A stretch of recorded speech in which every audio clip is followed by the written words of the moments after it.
నమస్తే welcome to shadow TV. Telangana మొత్తంలో బోనాల పండుగ షురు అయిపోయింది. అయితే తొలి బోనం అనేది గోల్కొండ నుంచి అనేది స్టార్ట్ అవుతుంటది. సో మనం ఈ రోజు గోల్కొండకు వచ్చినాము. అక్కడ చూడొచ్చు ఎంట్రీ గేట్, అక్కడ నుంచి మనం వచ్చినాం. 18 అడుగుల గేట్ డోర్ అన్నమాట. చూడండి ఎంత పొడుగా ఎంత స్ట్రాంగ్ ఉందో. సో అక్కడ నుంచి మనం ఎంట్రీ అయిపోయినాము. అండ్ ఇట్లా స్ట్రైట్ గా వస్తే మనకి ఇక్కడ కనిపిస్తుంది చూడండి అమ్మవారి గుడికి దారి. సో ఇక్కడ నుంచి మనం లోపలికి వెళ్ళాలి. అండ్ అదే ఇక్కడ మనం నిల్చుని చూస్తే చాలా మందికి తెలుసు, ఒక్కసారి కొడదాం చప్పట్లు. ఈ పెద్దగా ఒకటి స్క్వేర్ షేప్ లో ఉంది కదా బండ, దీని మీద నిల్చోవాలి. పైన ఒక టెక్నిక్ ద్వారా మనకి సౌండ్ అనేది రీసౌండ్ వస్తూ ఉంటుంది. ఎక్కడికి వినబడుతుంది, ఇక్కడ మనం కొట్టిన క్లాప్స్ అనేవి అక్కడ పైన గోల్కొండ కోట మీద సైనికులకి సిగ్నల్ అనేది ఇక్కడ నుంచి ఇట్లా ఇస్తుండేటోళ్ళు అనమాట. సో ఇంకా లోపలికి వెళ్దాం రండి. మనం అక్కడ చప్పట్లు కొట్టినాం కదా, కొట్టి ఇట్లా రౌండ్ గా వచ్చేసినాము. అండ్ ఇట్లా రౌండ్ గా రాగానే మనకి ఇక్కడ ఇండికేషన్ బోర్డు కనిపిస్తుంది చూడండి, స్టోన్ తో తయారు చేసిండు. నగీనా భాగ్ అనేది మనకి ఇటువైపు వెళ్తే వస్తుంది. తర్వాత అక్కన్న మాదన్న ఆఫీస్ కూడా అటువైపే ఉంటుంది. అండ్ మెయిన్ రామదాసుని బంధించారు చూడండి, ఆ రామదాసు బందికాన అనేది పైన ఉంటుంది.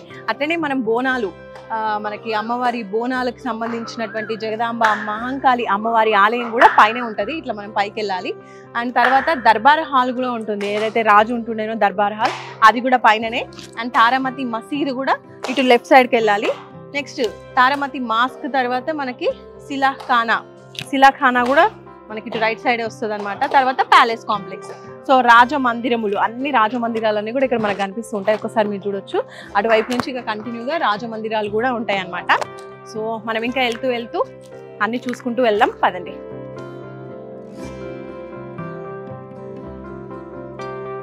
సో ఇప్పుడు మనం ఇంకొంచెం ముందుకు వచ్చేసినాము. ఇక్కడ మీరు చూడొచ్చు ఈ కట్టడాలన్నీ కూడా రాతితో చేసిన కట్టడాలు.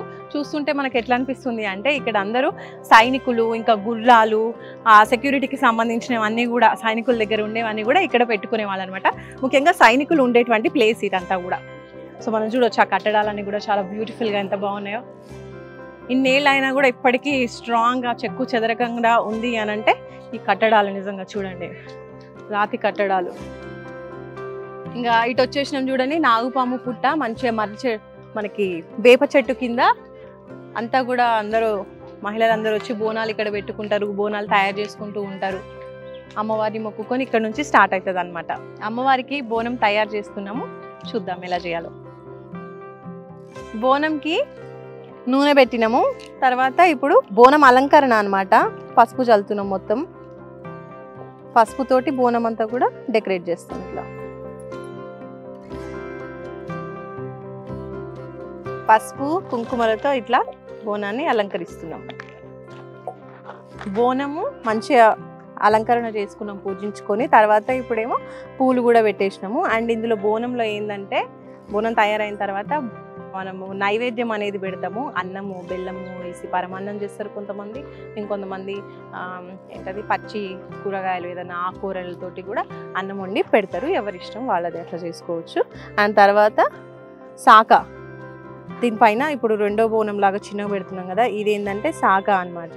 మనం ఏదైనా కళ్ళు శాఖ ఎక్కువ పోస్తుంటారు. కళ్ళు దొరకని వాళ్ళు ఏం చేస్తామంటే మజ్జిగ వేసేసి ఇంట్లోనే వేప పుల్లలు కూడా వేస్తాం. వేపాకులు వేసేసి బోనం తయారు చేస్తాం.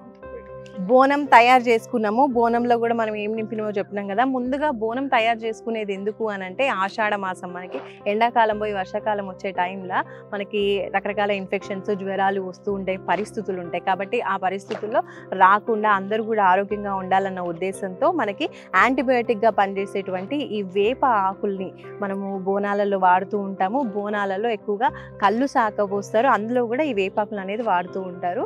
ఎటువంటి చీడపీడ రాకుండా, ఎటువంటి గాలి ధూళి సోకకుండా, ఇన్ఫెక్షన్స్ రాకుండా ఇవన్నీ కూడా ఒక యాంటీబయాటిక్ లాగా పనిచేస్తాయి అన్నమాట. సో ముఖ్యంగా ఇవి ఎక్కువగా వాడడానికి రీజన్ అది. అలాగే ఇప్పుడు మనం శాఖలో కూడా కళ్ళు పోయకపోయినా సరే కనీసం నీళ్ళలో కొంచెం అంత పెరుగు వేసేసి, కొంచెం బెల్లం వేసేసి, ఈ వేప ఆకులు కూడా వేసేసి దాంతో అనేది మనం శాఖ పోస్తూ ఉంటారనమాట. సో అది కూడా మెయిన్ యాంటీబయాటిక్గా పనిచేస్తుంది అనేది ఇది సైంటిఫిక్గా. అలాగే మన ప్రాచీన పద్ధతుల్లో మన పెద్దవాళ్ళు చేసేటువంటి ఆచారం అనమాట. ఇంకా తర్వాత బోనం తర్వాత మనము ఎల్లమ్మ దగ్గర పోచమ్మ దగ్గర మనం బోనం తీసుకుపోతాం. దాంతోపాటే ఇలా ఉల్లిగడ్డలు ఇంకా పూలు పండ్లు ఏ ఉంటే అవి, ఇలాగే ముఖ్యంగా అయితే ఉల్లిగడ్డలు బెల్లము ఇంకా ఇలా పప్పులు తీసుకొని పోతాం. ఇవి మెయిన్ నైవేద్యం అమ్మవారికి పెడుతుంటారు అనమాట. ఇవి పెడితే అమ్మ చాలా ప్రసన్నం అవుతుందని, అమ్మవారికి ఇవి చాలా ఇష్టమని భక్తులు ఎక్కువగా ఈ ప్రసాదాలు పెడుతూ ఉంటారు. తర్వాత ఇంకా మనం కొబ్బరికాయ కూడా అమ్మవారికి కొడతాము. అట్లనే కళ్ళు శాఖ కూడా పోస్తారు. కళ్ళు శాఖ పోయిన వాళ్ళు మజ్జిగతో కూడా శాఖ పోస్తూ ఉంటారు అనమాట. అందుకే తీసుకొచ్చేసినాం.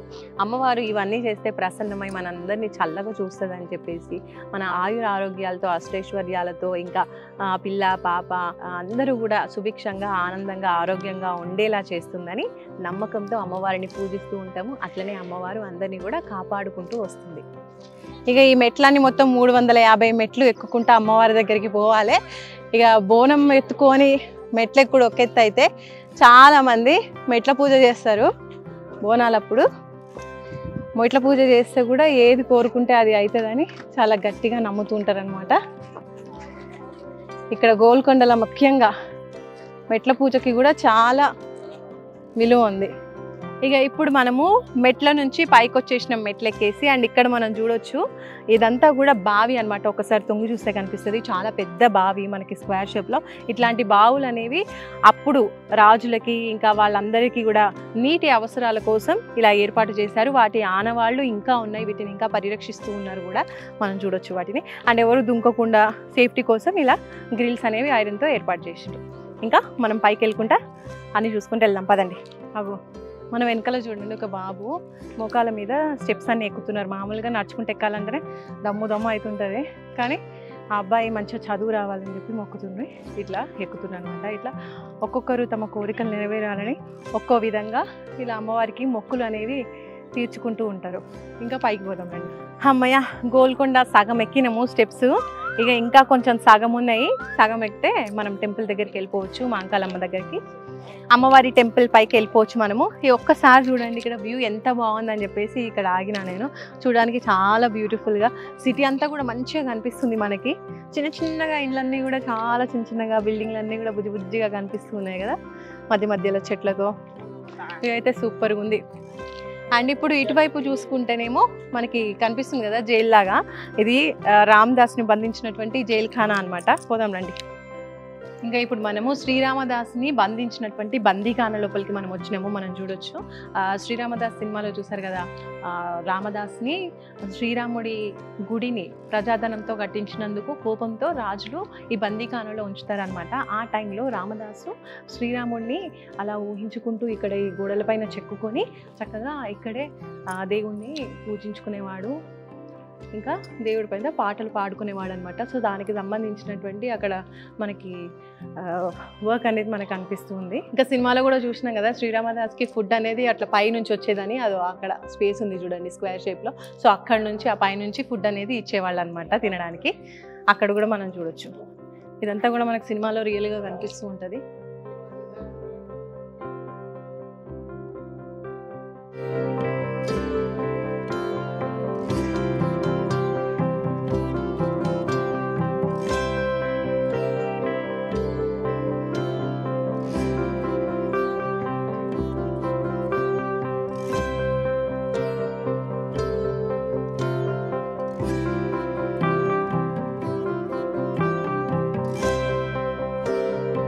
ఇక ఇప్పుడు మనం మొత్తం పైకి ఎక్కేసి వచ్చేసినాం జగదాంబిక అమ్మవారి దగ్గరికి గోల్కొండలో.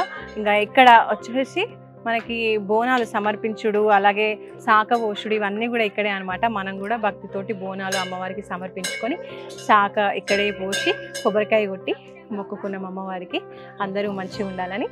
ఇక మనం పైకి పోదాం, ఇంకా అమ్మవారిని దర్శించుకుందాం. ఇటు వెనుకకి ఇందాక మనం చూసినాము జగదాంబిక అమ్మవారి టెంపుల్, ఎల్లమ్మ టెంపుల్. తర్వాత ఇప్పుడు పక్కనే ఉందన్నమాట. మనం ఇలా చుట్టూ తిరిగి వచ్చినాము. ఇక్కడ మాంకాలమ్మ తల్లి కొలువై ఉన్నారు మనకి ఇక్కడ కనిపిస్తుంది. కొండ కిందే అమ్మవారు కనిపిస్తున్నారు, స్వయంభుగా వెలిసింది అంటుంటారు. రండి చూద్దాం.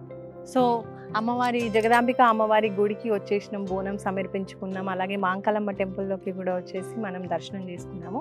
ఇంకా ఇది ఈరోజు మనం గోల్కొండలో జగదాంబిక అమ్మవారికి మనం బోనం సమర్పించుకున్నాము. ఇంకా బోనాల స్పెషల్ ఇక్కడంతా కూడా నేను మీకు చూపించింది కొంచెమే ఉంది. పండగ సందర్భంగా ఓన్లీ టెంపుల్కి సంబంధించిన విశేషాలు మాత్రమే చూపించిన. ఇంకా మనం చూడాలంటే టూరిస్ట్ ప్లేస్గా చాలా ఫేమస్ గోల్కొండ, బోల్డ్ అన్నీ ఉన్నాయి మనం చూడొచ్చు అక్కడ. ఇంకా రాణి మహల్, రాజ్ దర్బార్ ఇలాంటివన్నీ కూడా ఇంకా పైకి ఉన్నాయి అన్నమాట. టెంపుల్ నుంచి మనం ఇంకా దాటి ఇంకా పైకి ఎక్కితే ఇంకా బోల్డ్ అన్ని చూడాల్సిన ప్లేసెస్ కూడా ఉన్నాయి. సో చూసారు కదా, ఇది గోల్కొండ బోనాలకు సంబంధించినటువంటి స్పెషల్ స్టోరీ. మరొక మంచి స్టోరీతో మళ్ళీ కలుసుకుందాం షాడో టీవీలో.